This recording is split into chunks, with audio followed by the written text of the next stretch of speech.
Hi,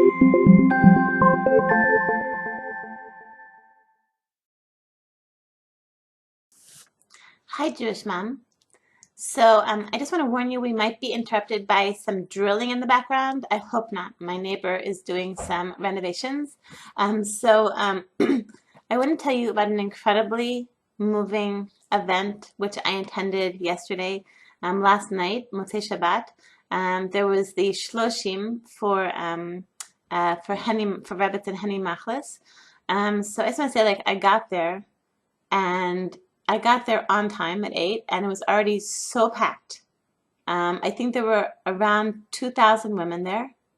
And it was so packed that when I got there, then in the very back there was a table which had been made out of like a plank of wood, and like balanced on something. And who was sitting on it? Sarah Shapiro with her daughter. And she said, "Oh, Hannah, Jenny, I'm glad to see you. Sit on this side, so it doesn't." Basically, they needed someone to balance the weight of this plank. That was how crowded it was. That Sarah Shapiro and I were balanced on a on a plank in the back of in this huge hall. So something that I found that really struck me about it was that something that a lot of people don't know, people who didn't actually know Henny personally, was that Henny's husband, Rabbi Machlis, actually wears a kippah sruga. He is actually, wears like a knit kippah. But judging by the people in that hall, like you would have no idea. Like in that hall, there was people from across the spectrum of the religious society. There were regular Haredi Litvish women, many Hasidic women. There were Dati Leumi, like national religious women, Karli Bach kind of women, and just women from across the religious spectrum had come together to pay tribute to this great woman. And I think that something striking about it, something that what really struck me is that usually, if you'd have like an event like this, like, paying tribute to somebody, it's because, this person was a Belzer Chassid, and we're also Belzer Chassidim, so we're getting together to pay tribute to her. Or this person was national religious, and I'm also national religious, and, and my daughter went to school with her daughter, and so I'm there. But this was a woman who just transcended all of like the differentiations between the different groups in Orthodox Judaism, and we just all came together to just pay tribute to a woman who just gave her life to Hashem. She gave her life to raising a Jewish family and serving Hashem. So I just want to tell you, I was just so moved by the speakers. It was really. Like afterwards, I had to leave early, but like as I was leaving, I turned to Sarah Shapiro and I said, this was a life-altering experience. So first of all, I want to tell you, so Rebbetzin Tarshish was speaking, and she is incredible. I never heard her speak before. I was really, really blown away by her. She was really a person just spoke with so much heart and sincerity and clarity about what's true and what's real in life. So I'm looking forward to hearing more from her. But she was actually Henny's neighbor. They lived, I think, in the same building. So for 15 years, she got to know Henny and got to see like her acts of chesed and her incredible, her famous emunah up close. And something that she said, like to encapsulate this great woman's life. Rena Tarshish told a story from the Gemara about a person at a wedding. And so there's a wedding hall, and there's everything at this wedding hall. There's, the standard, there's like cholent and kugel, but there's also a sushi table and a Thailandy food table and a Chinese food table and and a dessert table with petit fours and all different everything. It's like set up like the grandest wedding, like the wedding of a prince and a princess. Okay, and that's this life. This life is like that. And we are commanded, the Gemara says, we are commanded in this life it says, chatof v'achol, chatof v'shato. Grab and eat, grab and drink. Grab everything you can, eat and drink and eat.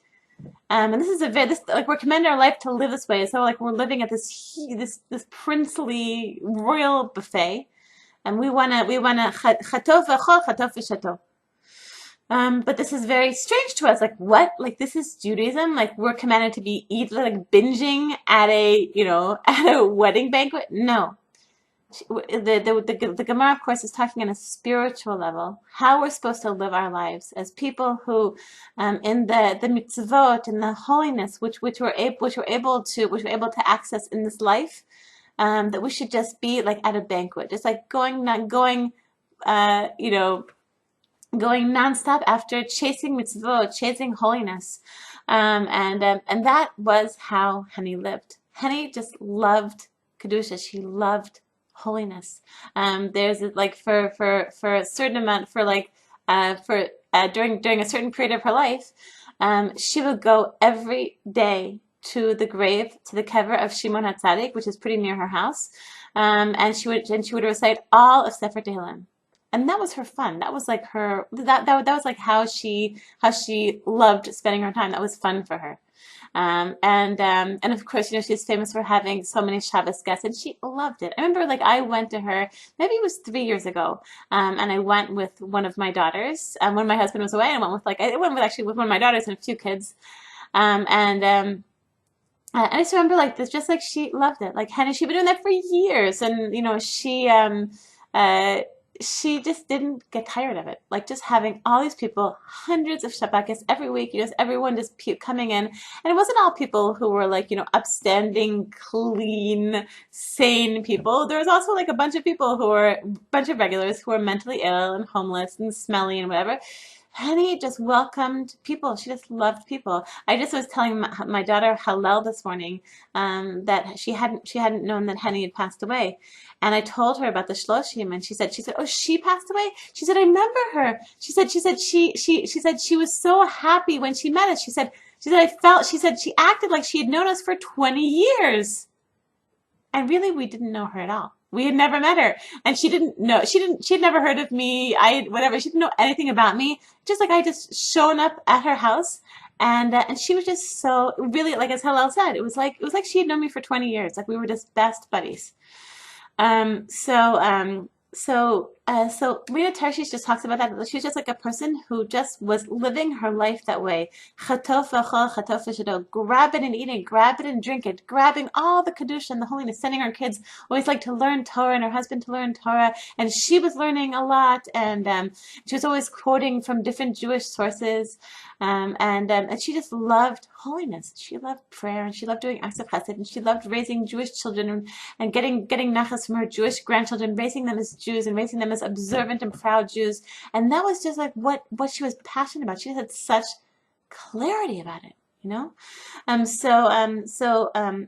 Rebbetzin Tarshish, she quoted something interesting. She quoted a commentary from the Kli Yakar, on the story in the Torah about sorry, there's the drilling, when Jacob battles with Esav,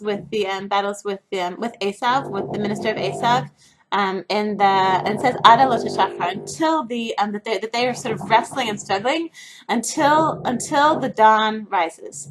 So the Kli Yakar says, what is Ada lo teshachar? So he says there was this struggle. So basically, Yaakov, the Jewish people, the Jew, is struggling with Esav. Esav is the Yetzer Hara, struggling with like the evil inclination, until we have clarity, until dawn breaks. And then when you have that clarity, you know what really is truly valuable, what is truly worthwhile in this life, When you have that clarity, then you don't struggle. Then you don't have the struggle with the Yetzer Hara. You just know this is what's important. What's important to me, what's important to Henny Machlis, she just had such clarity. What's important to her is just showing people the light of Shabbos. But what's important to her was raising Jewish children. What's important to her, is like taking care of her home and doing acts of chesed and going to daven at Shimon HaTzadik and learning all these different classes. Like she was in Rabbi Niven's Chabura. She was in my, for a short time, I overlapped because her Chabura joined up with my Chabura. But she loved Rabbi Niven's Chabura and Rabbi Kellerman's famous, I think, Musar and all sorts of classes, and she just that was just what she was passionate about. She just loved growing and loved spirituality and love kedusha, and she had Ada Lo Tashachar. She wasn't battling with Esav because she just had it. She lived a life where dawn had broken, and she just knew that is what's important. Wow. So then Rebbetzin Heller got up, and Rebbetzin Heller, I guess, was friends with Henny, so Rebbetzin Heller, she got up and she said something which was surprising, but I guess it's really not surprising. It shouldn't be surprising to us. We hear, I don't know if you read them, but there were all these different various articles about Henny. There's an article, a very nice article in Bina about her. There's an article in Ami by Sarah Yocheved Rigler. I wrote something, and there was and all these things just makes her seem like this perfect person with no troubles and always smiling and always greeting everyone, and everything's always going to daven all the Sefer Tehillim at Shimon and Tzaddik, and she seems like sort of like a superhuman person. Rebbetzin Heller gets it. She's like no. She says, I want you to know. She said people are always talking with a smile, and she greeted everyone with a smile, and she was always smiling.